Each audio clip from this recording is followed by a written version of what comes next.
শ্রী পঞ্চানন ভট্টাচার্য মহাশয় নিত্যানন্দ বাবা এই পরম্পরার আর এক রূপ। কিন্তু আমি গুরুদেবকে দেখেছি একটা বিশ্ব ভালোবাসা, ইউনিভার্সাল লাভের এক প্রতীক হিসাবে।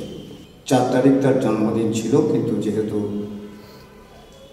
ওটা একটা অফিসের দিন বলে আমরা সেটাকে আজকে ছুটির দিনে করেছি। অবশ্য 4 তারিখে একটা ছোট করে অনুষ্ঠান করা হয়েছে।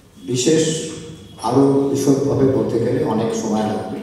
যদি কারণ এই যে এতজন নানা কিছু বিষয়ে বলেছে, কেউ গীতা থেকে নিয়ে এসে বলেছেন, কেউ মানসিক অবস্থা নিয়ে বলেছেন, কেউ ক্রিয়া দেখিয়েছে, অনেকে ক্রিয়া এসে জেনে গেছেন যে সঠিক কি বেঠিক কি।